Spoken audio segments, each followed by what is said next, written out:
हम हंसते हैं तो लोग कहते हैं आदत है मुस्कुराने की, लेकिन ये कमबख्त जमाना क्या जाने, ये एक अदा है गम छिपाने की।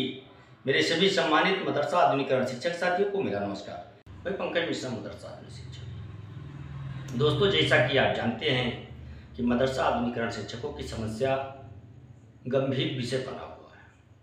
उस पर तमाम प्रयास किए जा रहे हैं, हर प्रकार के कोशिश की जा रही है, हर प्रकार की जोर आजमाइश भी की जा रही है, लेकिन सरकार के कानून में कोई जूं नहीं रहेंगे। हाँ, इतना जरूर है दोस्तों कि कुछ संभावनाएं हम लोगों के लिए जरूर बनी है और उन संभावनाओं को हम लोग गंवाना नहीं चाहते। इसलिए इस समय वो समय है जो जज्बात नहीं, दिमाग से खेलने की आवश्यकता है। और जज्बात में आकर के कोई भी लिया गया निर्णय जोखिम भरा हो सकता है। इसलिए आप लोग अपने दिल और दिमाग को ठंडा करके फिर कोई फैसला लें। हाँ, इतना जरूर है कि अगर आपसे कोई छोटा है तो हो सकता है कि आपकी इतना वो न जानता हो, आपकी इतना अनुभव जरूर उसके पास ना हो, लेकिन ऐसा भी हो सकता है कि कहीं उसकी बात कुछ ऐसी हो जो आपके समस्या का समाधान भी करा सकता हो। तो इसलिए अपने से छोटों का सलाह लेना भी जरूरी होता है। बिना सलाह मशविरा के कोई कार्य करना एक जोखिम भरा कदम साबित होता है। और जो दिल और दिमाग को एक साथ रख करके कार्य नहीं करता है, वो दोस्त आगे चलकर कहीं ना कहीं उसको पश्चाताप जरूर होता है। तो मेरे कहने का तात्पर्य यह है कि आप लोग कोई भी पोस्ट डालें, कोई भी वीडियो बनाएं,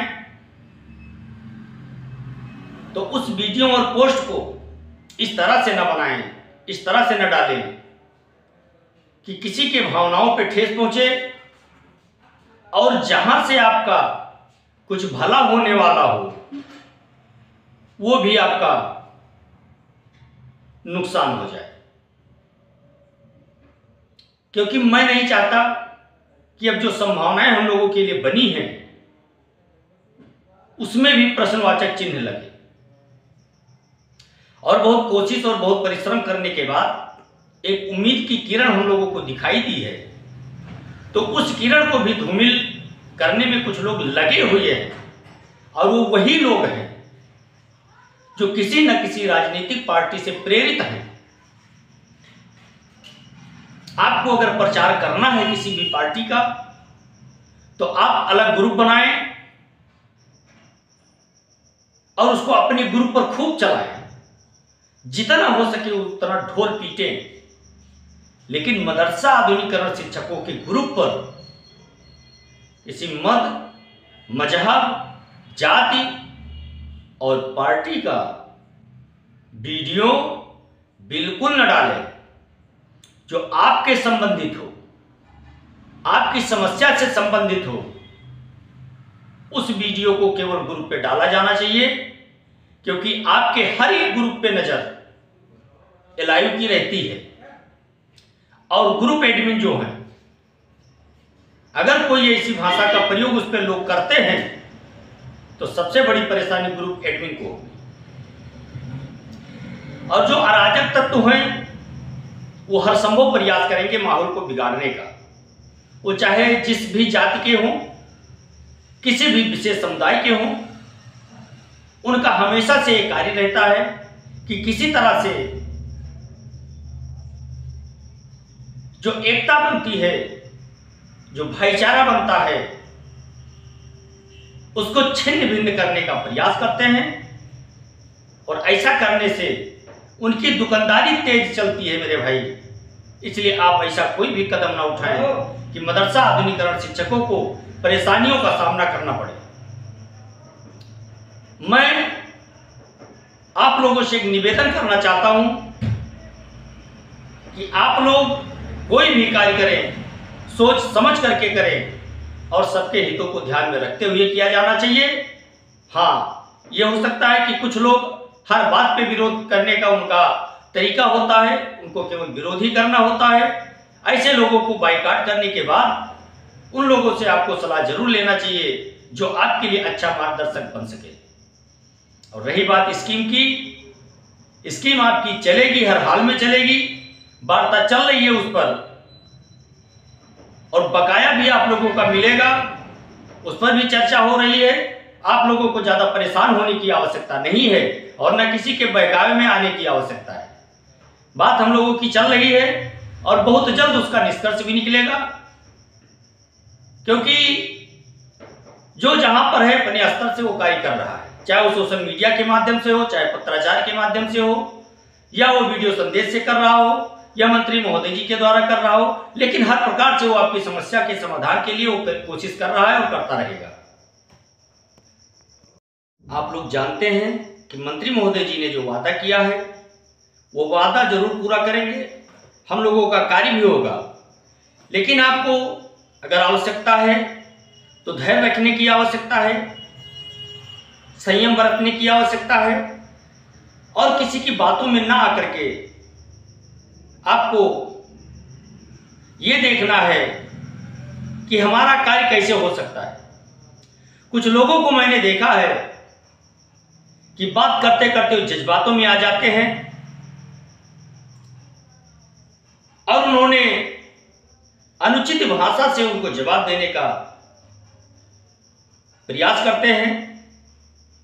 ऐसा नहीं होना चाहिए। ऐसा इसलिए नहीं होना चाहिए क्योंकि आप एक शिक्षक हैं, आपकी एक मर्यादा होती है। उस मर्यादा से अगर आप इतर होकर के कोई भी कार्य करेंगे तो उस पर समाज के साथ साथ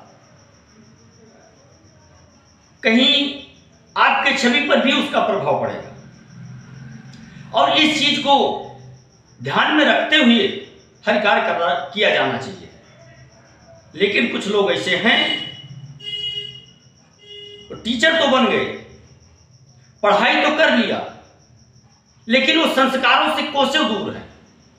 उनके अंदर वो संस्कार नहीं पैदा हो पाया, वो संस्कार उनको नहीं मिल पाया जो उनको मिलना चाहिए सामाजिक स्तर पर।